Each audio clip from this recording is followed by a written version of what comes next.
اللهم صل على سيدنا ومولانا محمد اللہ. بسم اللہ الرحمن السلام علیکم ورحمۃ اللہ وبرکاتہ. کیا حال ہے آپ سب کا؟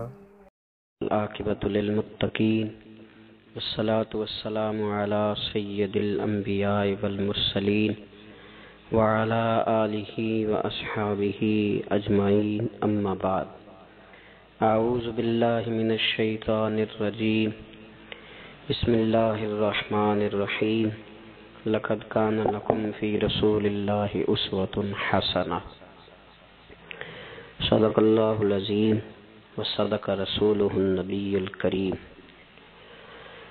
ان اللہ وملائکتہ یصلون علی النبی یا ایہا الذین آمنوا صلوا علیہ وسلموا تسلیما. الصلاۃ والسلام علیہ یا سیدی یا رحمۃ للعالمین وعلی آلک واصحابک یا خاتم النبیین.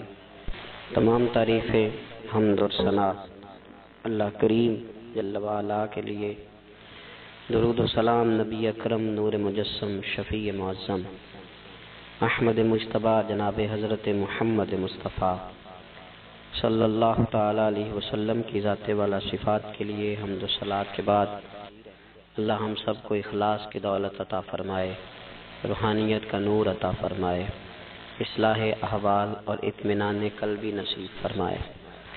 قرآن مجید نے نبی کریم سید عالم صلی اللہ علیہ وسلم کی مختلف صفات بیان کی ہیں اور ارشاد یہ فرمایا ہے کہ نبی پاک داعی اللہ ہیں اور سراج منیر ہیں. اور ہمیں یہ حکم دیا گیا ہے کہ تمہارے لیے نبی پاک کی زندگی میں بڑا بہترین نمونہ ہے. صرف نمونہ نہیں، اسوۃ حسنہ، بہترین نمونہ، حسین و جمیل نمونہ ہے حضور کی زندگی میں.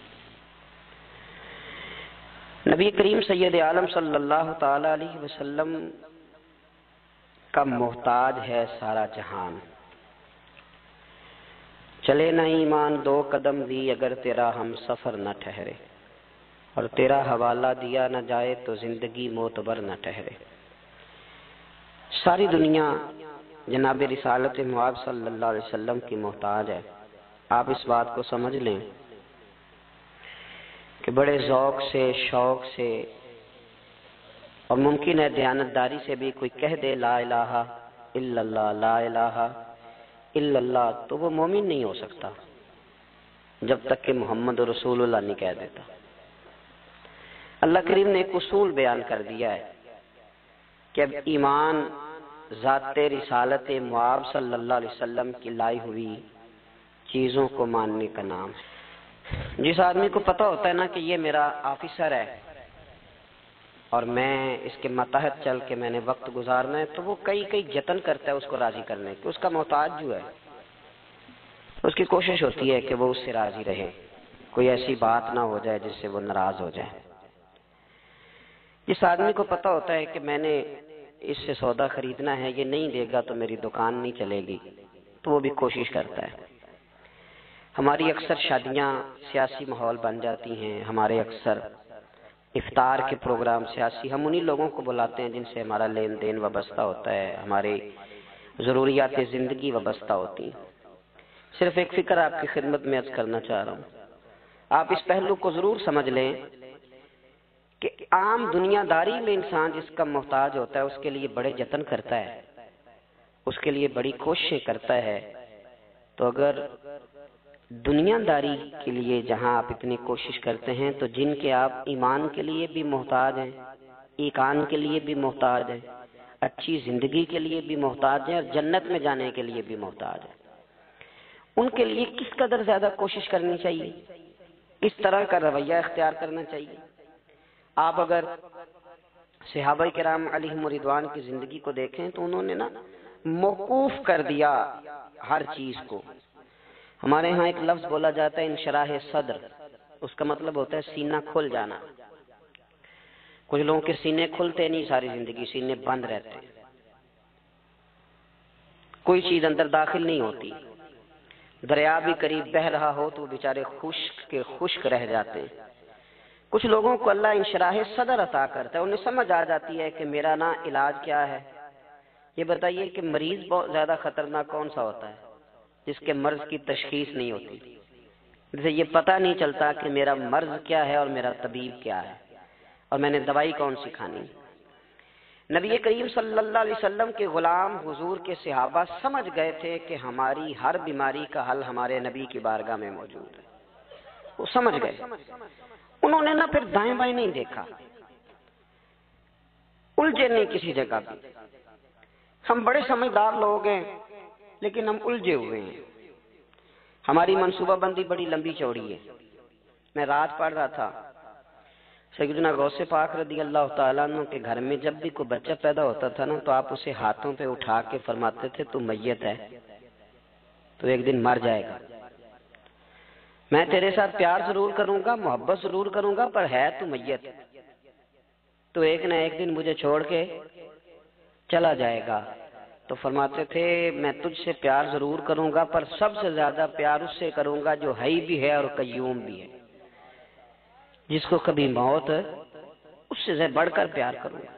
میرے عزیز، اگر انشراح صدر مل جائے، اگر ذوق نصیب ہو جائے کہ سارا کچھ حضور کے قدموں سے وابستہ ہے، پھر زندگی آسان بھی ہو جاتی ہے اور بہت ساری دوڑ زندگی میں ختم ہو جاتی ہے۔ انسان بڑے دروازے چھوڑ کے ایک دروازے کی طرف آ جاتا ہے، اسے سکون نصیب ہو جاتا ہے۔ رسول کریم صلی اللہ علیہ وسلم کے ہم محتاج ہیں، جتنے ہمارے دکھ ہیں نا دور دراز پھیلے ہوئے، ان سب دکھوں کا مداوا حضور کے قدموں میں بیٹھ جانا ہے۔ تھک گئے ہیں لوگ، تھک گئے اپنے عزیزوں سے، رشتہ داروں سے، دوست تعلق داروں کو راضی کر کر کے، پر نتیجہ صفر ہے، کچھ نہیں نصیب ہوتا۔ ذات رسالت مآب وہ حسین ذات ہے کہ آپ جتنا نبی کریم صلی اللہ علیہ وسلم کے قریب جائیں گے اتنا اللہ آپ کو سکون عطا فرمائے گا، آپ کو طمانینت کی دولت ملے گی۔ آپ دیکھیں کہ کچھ صفتیں نبی پاک صلی اللہ علیہ وسلم کی ایسی ہیں کہ جن صفات کی اگر انسان غلامی کر لے بڑی ساری چیزوں سے بچ جاتا ہے۔ ہمارے زمانے میں ایک چیز ہے جس کا نام ہے اشتعال، ایک ہے غصہ، ایک ہے جلال۔ دنیا میں سب سے بیوقوف بندہ وہ ہے جسے کوئی اشتعال دلاتا ہے، وہ تو یوز ہوتا ہے، وہ تو استعمال ہو گیا۔ ہمارے ہاں سب سے زیادہ بیوقوفی، یعنی اگر جس ملک کے وکیل بھی استعمال ہو جائیں اور جس ملک کے ڈاکٹر بھی استعمال ہو جائیں اور اسلامک یونیورسٹی میں پڑھنے والے وہ بچے جو گریجویشن کے بعد گئے ہیں وہ بھی استعمال ہو جائیں، تو پھر صرف یہ ہے کہ ہمیں نہ کوئی استعمال کرتا ہے، ہمیں کوئی اشتعال دیتا ہے۔ آپ ہماری دنیا میں نہ کچھ ایسے اسلامی ملک ہیں جو اب ملک ہی نہیں رہے۔ عراق اب کسی ملک کا نام نہیں، لیبیا اب کوئی ملک نہیں رہا، شام اب کوئی ملک نہیں۔ پتہ نہیں آپ کو سمجھ آ رہی ہے کہ نہیں آ رہی میری بات کی؟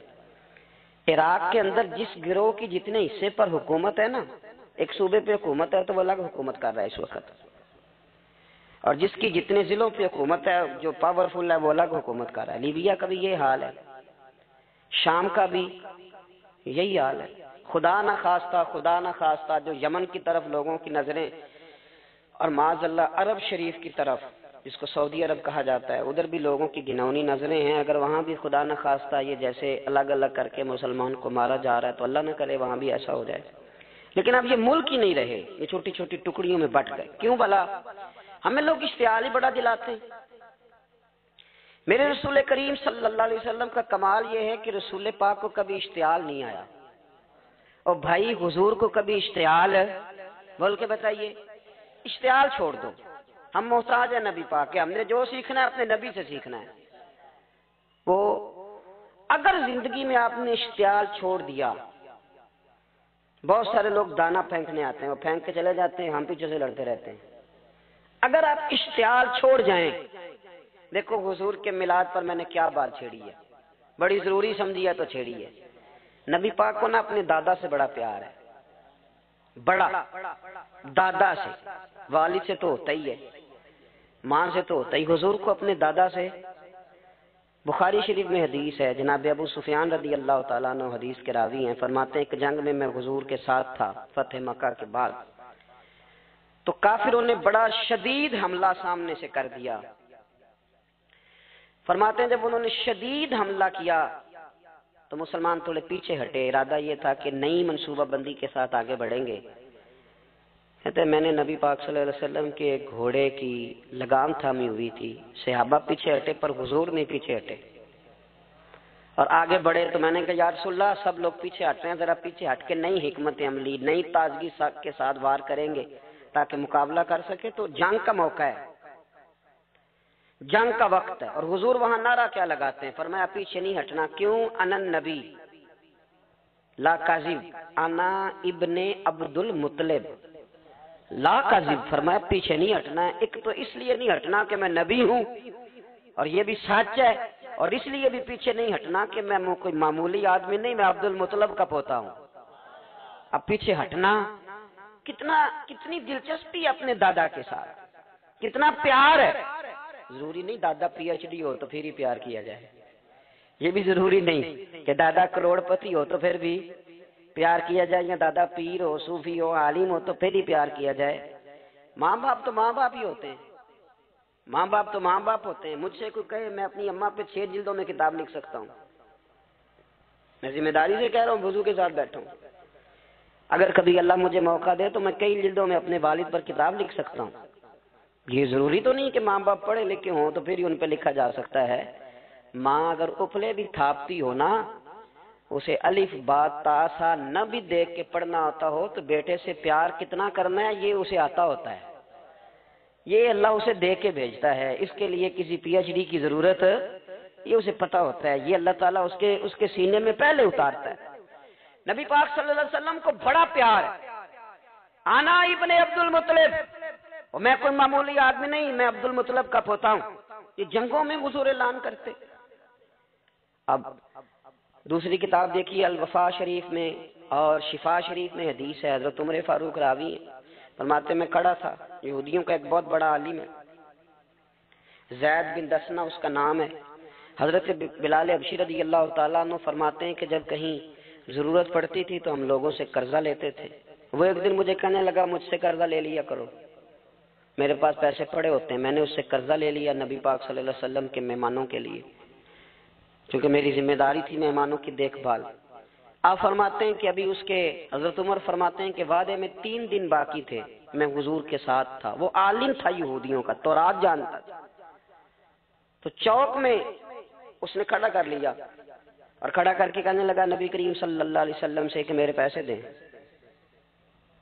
تو حضور صلی اللہ علیہ وسلم نے فرمایا کہ ابھی تو 3 دن باقی ہیں وعدے میں، انشاءاللہ وعدے پہ دے دیں گے۔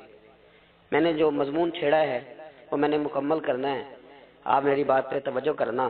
میں کہہ چکا ہوں کہ حضور کو دادا سے بڑا ہی پیار ہے۔ اب وہ یہودیوں کا عالم کیا کہتا ہے نبی پاک کو، تانا کس طرح دیتا ہے، معاذ اللہ ثم معاذ اللہ، نقل کفر کفر نہ باشد۔ جب حضور نے کہا نا ابھی 3 دن باقی ہیں تو کہنے لگا جی معاذ اللہ ثم معاذ اللہ، پھر معاذ اللہ، کروڑ دفعہ معاذ اللہ۔ کہنے لگا جی عبد المطلب کی اولاد کا طریقہ یہ ہے، پیسے لے لیتے ہیں پھر واپس نہیں کرتے، ہے نا اشتعال والی بات۔ یعنی ویسے ہی آپ کسی کو کہیں کہ تیرے دادے کی اولاد ساری کا طریقہ ہی وہ گرم ہو جائے گا۔ اور اگر یہ کہہ دیا جائے اس ذات کے بارے میں جس سے آپ پیار بھی عشق کی حد تک کرتے ہو، تب تھپڑ تو بنتے ہیں نا 4، اب ڈنڈا تو بنتا ہے نا۔ لیکن میرے نبی پاک اشتعال میں نہیں آتے تھے، مزاج نہیں تھا رسول کریم۔ نبی کریم صلی اللہ تعالی علیہ وسلم اتنی بڑی بات کر دی کہ حضرت عمر کہتے ہیں میں نے یوں کر کے تلوار پہ ہاتھ رکھا، نکال لی نیام سے باہر، گردن اڑاؤں گا اس گستاخ کی۔ رسول کریم نے فرمایا عمر یہ تو کیا کر رہا ہے، تیرے تو ذمہ یہ تھا کہ تو اسے نرمی کا کہتا اور مجھے پیسے دینے کا کہتا۔ اب اس طرح کر، اسے فلاں جگہ لے جا، وہاں کھجوریں پڑی ہیں تول کے دے دے، چل 2 کلو زیادہ بھی دے دینا۔ حضرت عمر فاروق رضی اللہ تعالیٰ عنہ کہتے ہیں میں نے کہا حضور زیادہ کس بات کی، میں تو پوری بھی ذرا ناپ تول کے دوں گا، اور احتیاط سے کس بات کی زیادہ، اس نالائق کو زیادہ دوں؟ تو حضور فرمانے لگے زیادہ اس لیے دینی ہے کہ تو نے اسے ڈانٹا ہے، تو نے تلوار دکھائی ہے، اب 2-3 کلو زیادہ دینی۔ حضرت عمر کہتے ہیں میں لے گیا اور میں نے 2-3 کلو کھجوریں زیادہ دی، پر وہ میرے اندر جو اس کے بارے میں کوفت تھی وہ جاتی نہیں تھی، میرا دل کرتا تھا کاٹ ڈالو اسے، اور جب میں نے دے لی نا تو میرے قریب آیا، میرے گھٹنے پہ ہاتھ رکھا۔ آنسو بڑے قیمتی ہوتے ہیں، ایک کبھی نکلتے ہیں، کہتے ہیں جب میرے گھٹنے پہ اس نے ہاتھ رکھا تو وہ یہودیوں کا عالم رو پڑا، کہنے لگا عمر تیرا کیا خیال ہے کہ میں بلا وجہ یہ میں نے بات کر دی؟ کہا نہیں، تو روتا کیوں ہے؟ پہلے بے ادبی کرتا ہے اب روتا ہے؟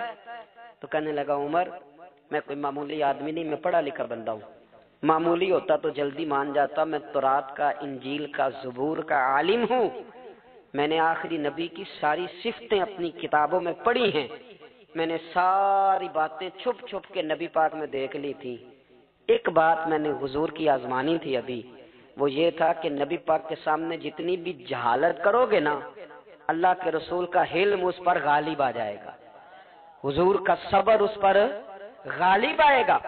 میں نے نا آج وہ آزمانا تھا، اور میں نے نا سازش کر کے بلال کو پیسے دیے تھے، اور میں نے سازش کر کے 3 دن پہلے مانگے تھے، پر عمر تجھے مبارک ہو، میں نے تو آزما کے مانا ہے، تو بغیر آزمائے محمد عربی کا غلام بن گیا ہے، اب لے جا، مجھے معافی بھی دلا، اور نبی پاک صلی اللہ علیہ وسلم کی غلامی بھی میرے لیے، اس سند پہ بھی تو میرے ساتھ شامل ہو۔ زندگی میں اشتعال نہ اپنے آپ کو آنے دے۔ لوگ دنیا میں باتیں کرنے آئے ہیں، اور باتیں کرنے والے رہ جایا کرتے ہیں، باتیں کرنے والے، میری بات کی سمجھ آ رہی ہے، اور کام کرنے والے وہ کر جاتے ہیں۔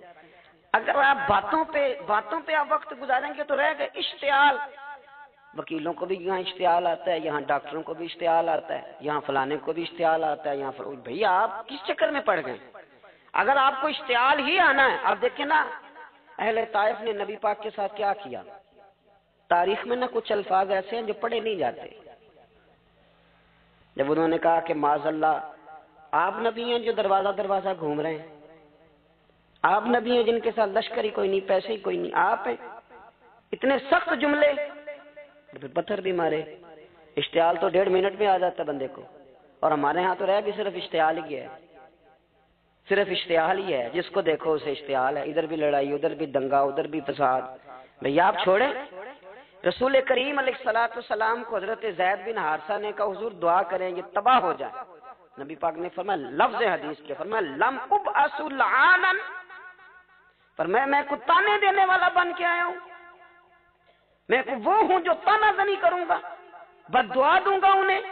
فرمایا انما بعثت ہادیا و رحمہ، فرمایا میں تو رحمت بن کے آیا ہوں اور لوگوں کو ہدایت کا راستہ دکھانے کے لیے آیا ہوں۔ زندگی میں کبھی بھی اشتعال۔ ایک بات اور کرنی ہے آپ سے، اس پر بھی آپ نے خاص توجہ کرنی ہے، جو ہمارے لیے سرکار کی محتاجی میں سے خیرات ہم نے لینی ہے، وہ یہ ہے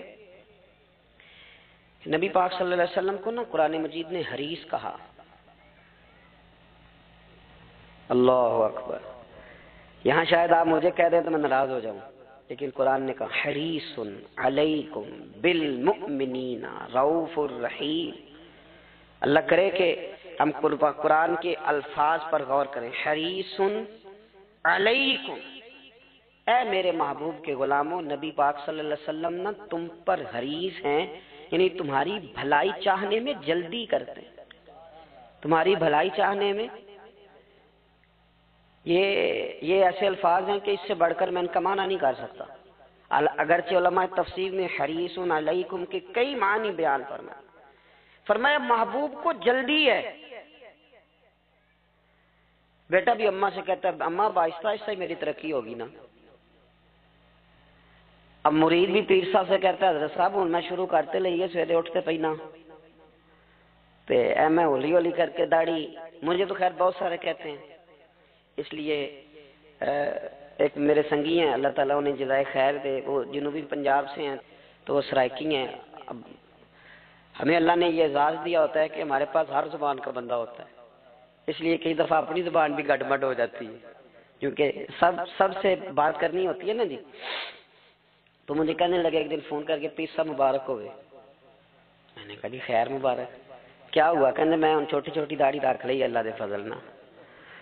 میں کہا چلو میں تیری مبارک قبول کی تو مہربانی کری انہوں کھاد شاد پاندا رہی، تاکہ تھوڑی بڑی بھی ہو ہی جائے کہ مبارک ہوئے. میں چھوٹی چھوٹی میں کہ چلو اللہ کریم خیر کرے گا بڑی بھی ہو جائے. حالانکہ داڑھی کا کوئی وزن ہی نہیں ہوتا. کیوں ہوتا ہے؟ نہ چھوٹی کا نہ بڑی کا. اللہ سمجھنے کی توفیق عطا فرمائے. باہر کا جو بات عرض کرنی ہے اس کی طرف آتا ہوں آپ حضرات سے. حریص علیکم، بھئی ہر بندہ کرتے میں آہستہ آہستہ چلوں گا، لیکن نبی پاک صلی اللہ تعالی علیہ وسلم نے شوق رکھتے میری امت کو جلدی سے خیر ملے، جلدی سے. آپ دیکھیں نا، ہم نے نا اصل میں سنی تقریریں، سنانے والوں نے سنا دیں، بس وہ ٹھیک ہے ایک نظام ہے، لیکن کبھی کبھی نا ہم الجھ جاتے ہیں، اڑ جاتے ہیں کہ یار ایسے بھی ہوتا ہے. نبی پاک جلدی کرتے ہیں اپنی امت کو خیر دینے میں، جلدی. حضرت ابو ہریرہ نے حافظہ مانگا تو فٹافٹ دیا حضور نے.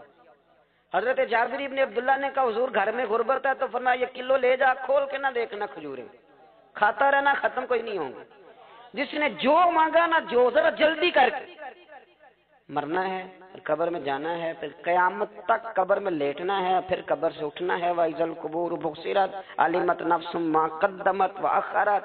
پھر وہاں سے اٹھ کے حساب دینا ہے. حساب کے بعد جنت دوزخ کا فیصلہ ہونا ہے. اور میرے نبی پاک صلی اللہ علیہ وسلم کو بڑا شوق ہے امت جلدی جلدی جنت میں جائے. لہذا فرمایا ابو بکر تو بھی جنتی ہے. حضور وہ قبر، وہ اٹھنا، وہ حساب کتاب، فرمایا میں جانوں اللہ جانے. عمر تو بھی جنتی ہے، عثمان بھی جنتی ہے، علی بھی جنتی ہے، طلحہ بھی جنتی ہے، زبیر بن عوام بھی جنتی ہے، طلحہ بن عبید اللہ بھی جنتی. 10 بندوں کو نہ کھڑے کھڑے جنت. امام حسن اور حسین پیچھے کھیل رہے تھے تو پوچھ لیا کسی نے حضور یہ 10 تو جنتی ہیں، تو فرمایا جو پیچھے ہیں تو کہا سید الشباب اہل الجنہ، یہ جنتی ہیں اور یہ جنتیوں کے سردار ہیں.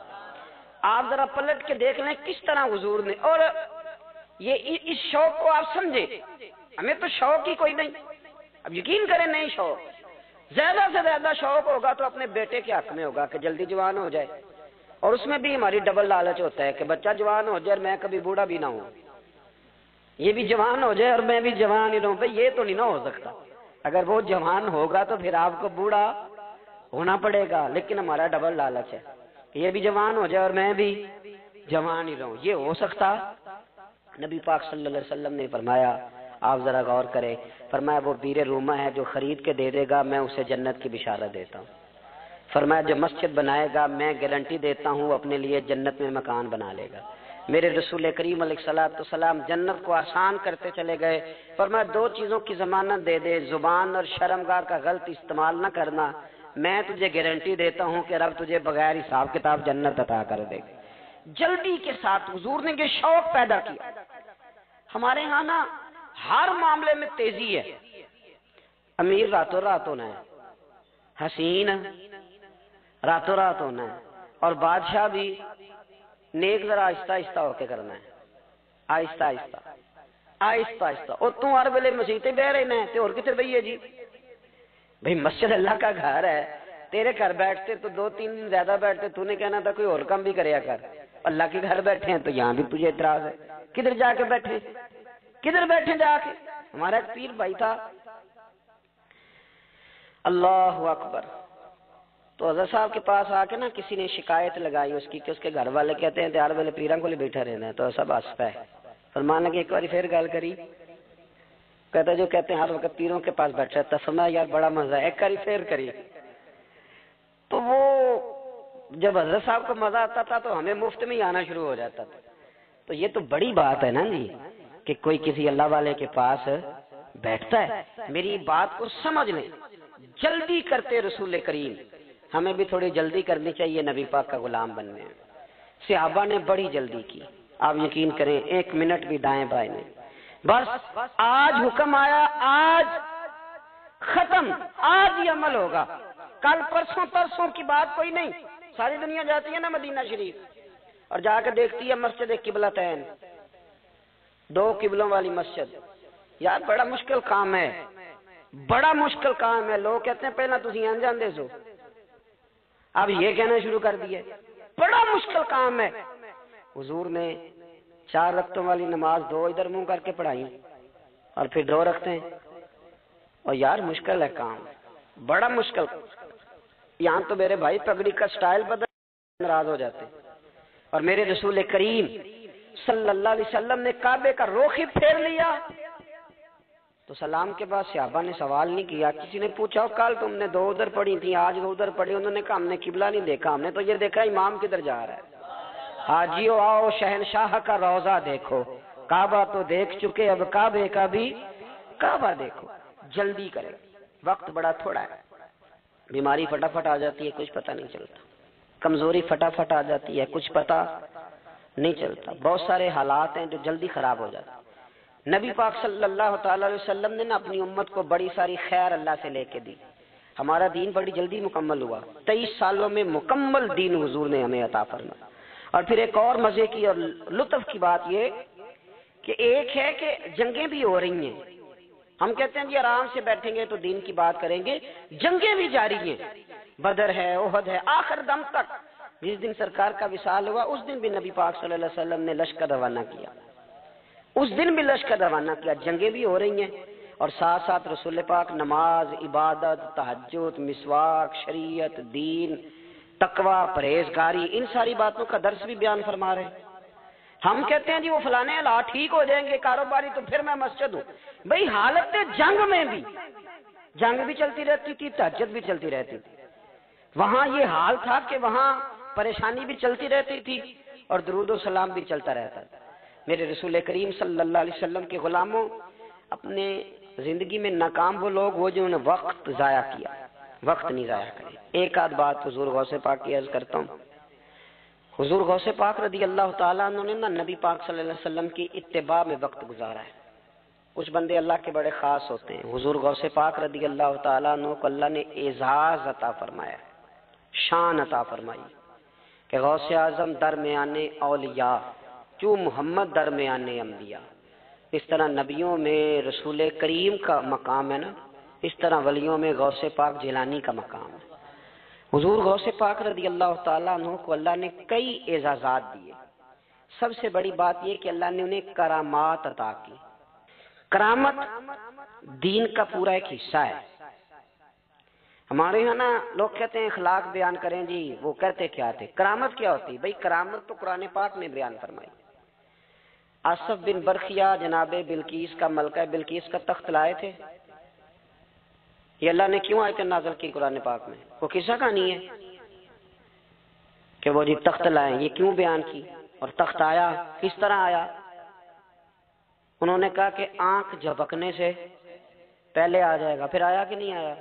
ان سے پوچھا یہ کیسے آیا؟ کہنے لگے ھذا من فضل ربی. او سنگیو، صرف حضرت سلیمان علیہ السلام کا امتی تخت لا سکتا ہے، نبی پاک کا غلام نہیں لا سکتا؟ یار آپ نے کرامت کا انکار کر کے اپنے آپ کو کمزور کر لیے. اور نہیں جی نہیں، یہ کیسے؟ کیا مطلب ہے اس کا؟ آپ سورہ نمل روز پڑھیں اور جناب سلیمان علیہ السلام کے امتی کی شان بیان کریں کہ وہ آنکھ جھپکنے سے پہلے 80 گز اونچا، 80 گز چوڑا، 80 من وزنی تخت آنکھ جھپکنے سے پہلے لے آئے. کسی بندے کا ایمان خراب نہیں ہوتا. اور میرے غوث پاک جیلانی، یہ وہ بندے ہیں جن کے بارے میں نبی پاک نے فرمایا کہ میری امت کے علماء بنی اسرائیل کے نبیوں کی طرح ہیں، امتیوں کی طرح نہیں. کن کی طرح؟ نبیوں کی طرح. نبیوں کی طرح. حضرت غوث پاک رضی اللہ تعالیٰ، ہم کو ملانگ لوگ نہیں ہیں الحمدللہ تعالی. ہم تو غوث پاک کی کرامت بھی مانتے ہیں پر قرآن و سنت کی اینک لگا کے مانتے ہیں. یہ میری بات سمجھ لیں. حضرت غوث پاک رضی اللہ تعالیٰ نے طالب علموں کو سبق پڑھا رہے تھے تو سبق پڑھاتے پڑھاتے نا ہاتھ آگے بڑھایا تو اچانک ہاتھ واپس آیا تو گیلا ہو گیا تھا سارا. تو شاگرد بھی بڑے سیانے ہوتے ہیں، انہوں نے سبق چھوڑ دیا، استاد جی کے گیلے بازو کو دیکھنا شروع کیا. حضور یہ کیا ہے؟ تو غوث پاک بھی غوث پاک تھے. ہر بندے کا ہاضمہ اتنا اچھا نہیں ہوتا کہ اس کو ہر بات ہضم ہو جائے. کئیوں کو بدہضمی بھی بڑی سخت ہوتی ہے، کھٹے کھٹے ڈکار آتے ہیں بات سن کے، کانوں سے دھواں بھی نکلتا ہے کئی دفعہ. تو انہوں نے پوچھ لیا فٹافٹ کہ حضور یہ کیا ہوا؟ تو غوث پاک کو پتا تھا کہ سب کا ہاضمہ ٹھیک ہے. میاں صاحب نے بھی کہا تھا خاصان دی گلامہ آگے نہیں مناسب کرنی. اگلا شعر میں نہیں جو پڑھنا کیونکہ زیادہ ڈاڈ ہے تو میں ادھر ہی رہتا ہوں، اتنا ہی کافی ہے. کہ خاصاں دی گلاما آگے نہیں مناسب کرنی. انہوں نے کہا حضور یہ کیا ہے؟ تو آپ فرمانے لگے تمہارے والی بات نہیں. اللہ اکبر. ابھی سبق پورا ہو رہا تھا تو بندے دوڑے دوڑے آ گئے اور انہوں نے نعرے لگانے شروع, یا غوث یا غوث یا غوث. لوگ کہتے ہیں غوث پاک سے ملتا نہیں. میں کہ ٹھیک ہے انہوں نہیں نہ ملیا, جنہوں ملیا اس سے رولا پانا نہ بڑا ملیا ہے بڑا ملیا ہے بڑا ملیا. اپنا اپنا معاملہ ہے نا. کسی نے کہا حضور کچھ نہیں دیتے, تو کسی نے کہا میرے کریم سے گر قطرہ کسی نے مانگا, دریا بہا دیے, در بے بہا دیے. جس کو ملا ہے وہ تو شور کرے گا. تو تھوڑی دیر کے بعد ہی بندے پہنچ گئے. انہوں نے آ کے یا غوث کے نعرے بھی لگائے, وہ مچلے بھی, وہ روئے بھی, وہ قدم بھی چومے, اپنے مقدر پہ ناز بھی کیا. شکر ہے اللہ کا, اللہ نے ہمیں آپ کا غلام بنایا, شکر ہے. تو طالب علموں نے پوچھا ہوا کیا؟ کہنے لگے کشتی میں بیٹھے تھے تو ڈوبنے لگی تھی. تو ہم نے کہا کہ ہم تو غوث پاک کے ماننے والے ہیں. تو پھر حضور غوث اعظم کا دست مبارک نمودار ہوا ہے اور کشتی کو پکڑ کے کنارے لگا دیا ہے, کشتی کو پکڑ کے کنارے لگا دیا ہے. ایک قریب کہنے لگا یہ کیسے ہو سکتا ہے؟ تو دوسرا اس کی کمر پہ تھپکے دے کے کہنے لگا ویسے ہی ہو سکتا ہے جیسے آصف بن برقیہ کے ذات ہوا تھا, بالکل ویسے ہی ہو سکتا ہے. سیدنا غوث اعظم کی کرامات اتنی متواتر کے ساتھ ہیں کہ ملا علی قاری فرماتے اتنی تو کرامتیں سنی نہیں جتنی غوث پاک کو اللہ نے عطا فرمائی. رب کریم نے انہیں درجہ دیا, وقار دیا, ان کی دعاؤں کو قبولیت دی. اللہ نے انہیں اعزاز کے ساتھ نوازا, اللہ نے ان پر فضل فرمایا. ایک تاجر تھا تو ملک شام جاتا تھا اکثر تجارت کرنے کے لیے, مال کما کے لاتا, غریبوں کی بھی مدد کرتا, مدارس کی, مساجد کی, سب جگہ جہاں دین کی ضرورت ہوتی پہنچتا. ایک بغداد میں اور درویش بھی گزرے جن کا نام شیخ حماد ہے, وہ بھی بڑے درویش تھے. وہ تاجر شیخ حماد کے پاس گیا, کہنے لگا میرے لیے دعا کر دے, میں جا رہا ہوں سفر کے لیے. تو انہوں نے کہا میں صبح بتاؤں گا. استخارہ کیا, صبح کہنے لگے نہ جانا, تیرا مال بھی لٹ جائے گا اور تو قتل بھی ہو جائے گا. وہ بڑا پریشان ہوا, حضور غوث پاک کے پاس گیا, کہنے لگا حضور وہاں بھی میں نے کہلا بھیج دیا ہے, سامان میرا پڑا ہے, جاؤں گا نہیں, پیمنٹ نہیں کروں گا, ملے گا نہیں تو خسارہ ہو جائے گا, مہربانی فرمائے. غوث پاک نے مراقبہ کیا, فرمایا تو جا اللہ خیر کرے گا, تو جا اللہ خیر کرے گا. مرید کا عمل کے یقین, پیر کا عمل کے یقین. چلے آپ فیصلہ کر لیں تو میں آگے بڑھتا ہوں. حضرت غوث اعظم رضی اللہ تعالیٰ عنہ نے مرید سے کہا تو جا اور اللہ خیر کرے گا. وہ گیا, کہتے میں نے پیمنٹ کی, مال لیا, واپس آیا, گھوڑوں کا سفر تھا, رستے میں رات کو ایک جگہ سویا, خواب دیکھتا ہوں. خواب میں ڈاکو آ گئے, انہوں نے پہلے مال لوٹا, پھر مجھے قتل کیا, اور جب میرے گردن پر انہوں نے خنجر چلائی, خواب دیکھ رہا ہوں تو میری فٹافٹ آنکھ کھل گئی, اور جب میری آنکھ کھلی تو میں اسی وقت ہی رخت سفر باندھا, سر پٹ گھوڑے دڑائے, کچھ رات کو کچھ دن کو, سویرے بغداد پہنچ گیا. کہتے خیال تھا کہ پہلے غوث پاک کے پاس جاؤں گا, لیکن پہلے شیخ حماد سے ملاقات ہو گئی. میرا چہرہ دیکھا, پریشان تو دیکھ کے مسکرائے, فرمانے لگے بھی تیرا پیر بڑا شاندار ہے, تیرا پیر بڑا شاندار ہے. وہ کام جو حقیقت میں ہونا تھا نا, حقیقت میں انہوں نے دعا کی ہے تو رب کریم نے اسے خواب بنا دیا ہے. ان کی دعا کی برکت سے اللہ نے اسے, اب میں بات مضبوط کرنا چاہتا ہوں تو میں ایک حدیث پاک بھی پڑھ دوں. لوگ کہیں گے جی مرنے والا بھی بڑھ جاتا ہے, عمر بھی بڑھ جاتی ہے. مشکات کی حدیث ہے, ترمذی میں بھی موجود ہے. نبی پاک صلی اللہ علیہ وسلم نے فرمایا اگر تم چاہتے ہو رزق بھی بڑھ جائے, عمر بھی لمبی ہو جائے, تو اپنے رشتہ داروں سے اچھا سلوک کرو. اس کا مطلب ہے کہ عمر بڑھ جاتی ہے, موت کچھ وقت کے لیے ٹل بھی جاتی ہے. حضور غوث پاک کو اللہ نے بڑا اعزاز دیا, بڑی کرامات دی. آپ فرمایا کرتے تھے میں نے 40 سال اپنے رب کو راضی کیا مصلی پہ بیٹھ کے.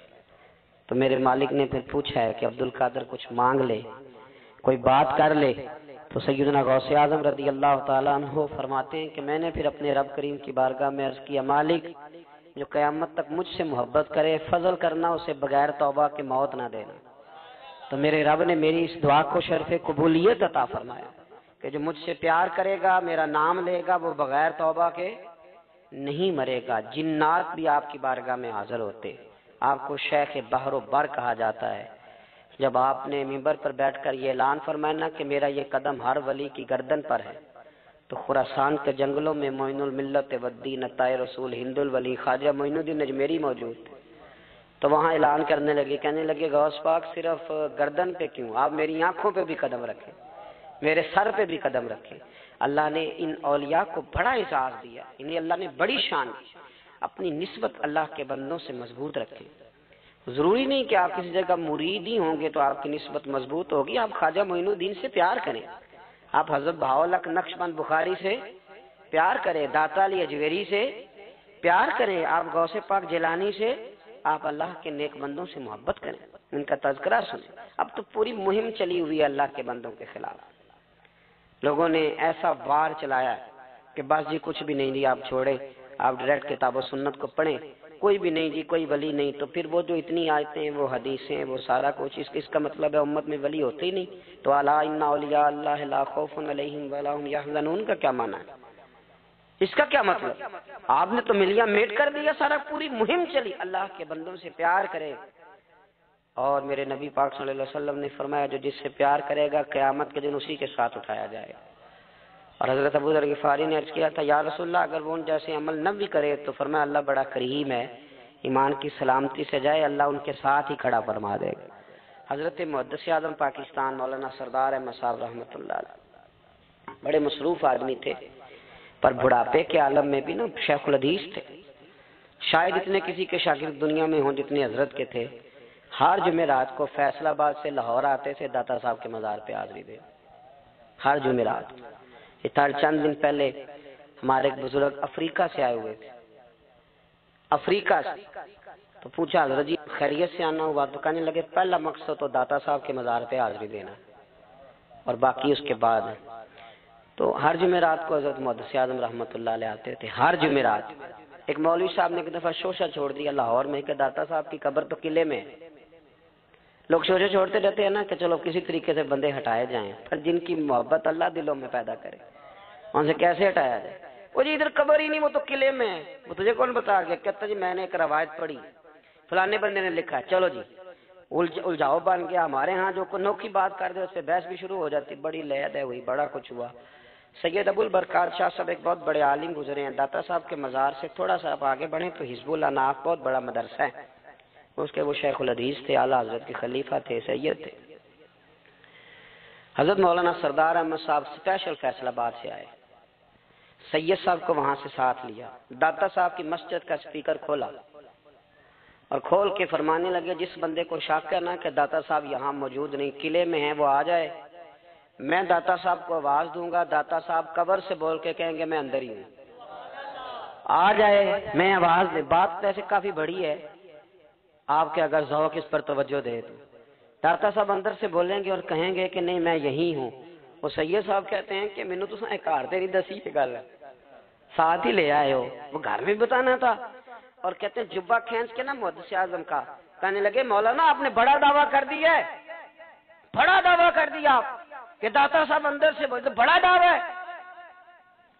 مولانا سردار احمد صاحب فرمانے لگے سید صاحب اپنی مرضی سے نہیں کیا، داتا صاحب سے پوچھ کے کیا ہے، داتا صاحب نے مجھے کہا ہے تو آواز دینا اور میں اندر سے بول پڑوں گا۔